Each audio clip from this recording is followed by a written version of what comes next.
Filósofos e teólogos têm tentado rastrear a origem do pecado ao longo dos anos devido à sua natureza complexa. Há um grande debate em torno desse tópico. Quando eu te pergunto, qual foi o primeiro pecado já cometido, o que você pensa? Alguns podem pensar na história do livro de Gênesis. A história começa no Jardim do Éden, onde Deus criou Adão e Eva, e lhes deu tudo de que precisavam. Adão e Eva foram criados puros e inocentes. Deus deu a eles um simples mandamento. Eles eram livres para comer de qualquer árvore no jardim, exceto da árvore do conhecimento do bem e do mal. Um dia, a serpente se aproximou de Eva e a tentou a comer da árvore proibida. Agora isso é uma informação importante, porque é importante notar que a Bíblia no livro de Gênesis não começa com as origens do mal.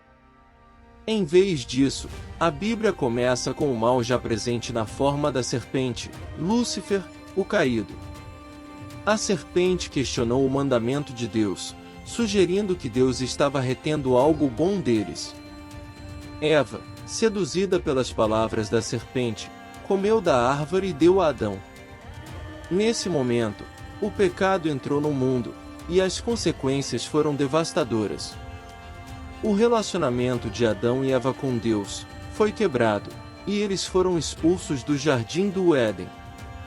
Eles experimentaram vergonha e culpa pela primeira vez e foram forçados a enfrentar as duras realidades de um mundo caído. No entanto, há um pecado que precede o de Adão e Eva, que é o pecado de Lúcifer, o caído, o primeiro pecado em todo o universo. De onde veio o primeiro desejo de Satanás pelo mal? Do céu para a terra, do menor átomo ao organismo vivo mais complexo, tudo foi criado por Deus.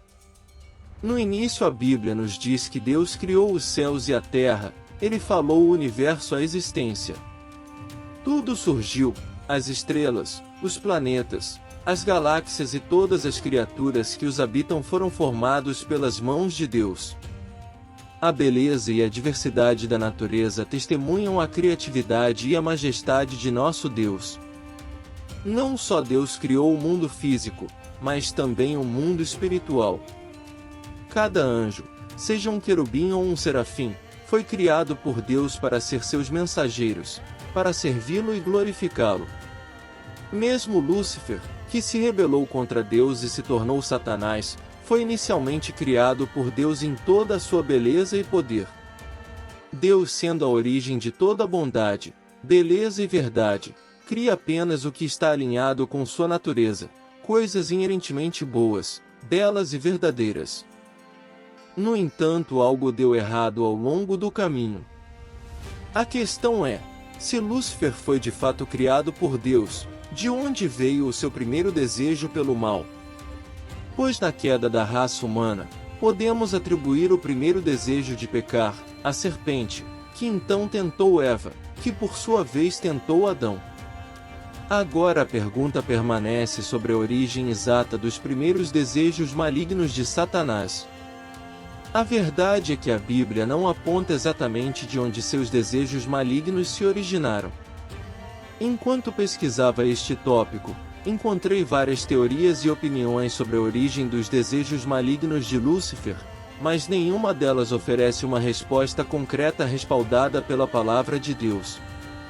Há aqueles que afirmam que a maldade de Satanás se originou dentro dele mesmo, pois não havia influência externa para tentá-lo ou atraí-lo para o pecado. Defensores desse ponto de vista apontam para Jesus, que se referiu a Lúcifer como o pai da mentira e assassino desde o princípio. No entanto, esse ponto de vista não responde à nossa pergunta sobre a origem do desejo maligno de Lúcifer, uma vez que ele foi inicialmente criado como bom por Deus. Ao responder a essa pergunta, John Piper declara o seguinte: como Satanás se tornou maligno, eu não sei. É claro para mim que aqueles que acreditam na autodeterminação final das criaturas de Deus, como anjos e humanos, também não sabem.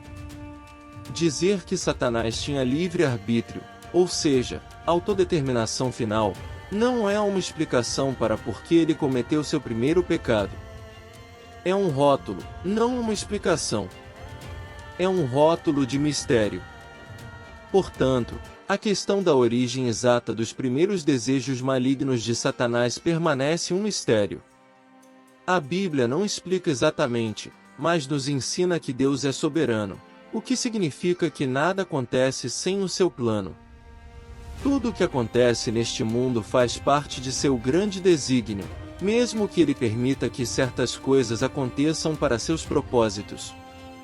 Deus não causa o mal, mas permite que aconteça. Há 2 versículos da Bíblia que, embora não respondam diretamente a essa pergunta, podem nos dar paz em relação a não saber a resposta. O primeiro é Deuteronômio 29:29, que diz: "As coisas encobertas pertencem ao Senhor nosso Deus, mas as reveladas pertencem a nós e a nossos filhos para sempre, para que cumpramos todas as palavras desta lei." Esse versículo nos lembra que há muitos mistérios que apenas Deus conhece.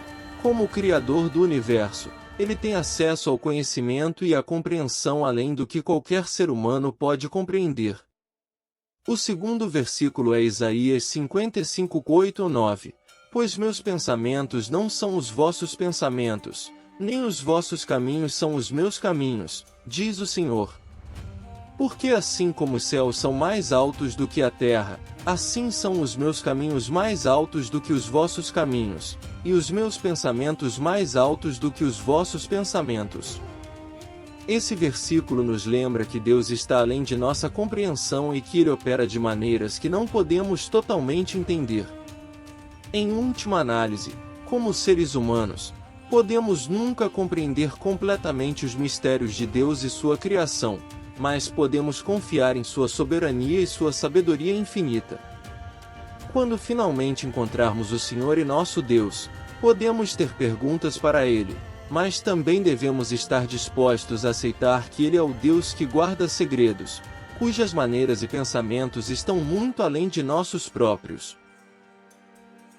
E assim vamos ficando com essa reflexão. Como Deus pôde permitir que acontecesse o pecado? Quais são os desígnios que Deus nos permite o livre-arbítrio? E quais os segredos que nos serão revelados no dia de nossa partida? Por hoje é isso. Peço que se inscrevam e se gostaram do nosso conteúdo, peço que curtam. Até o próximo vídeo.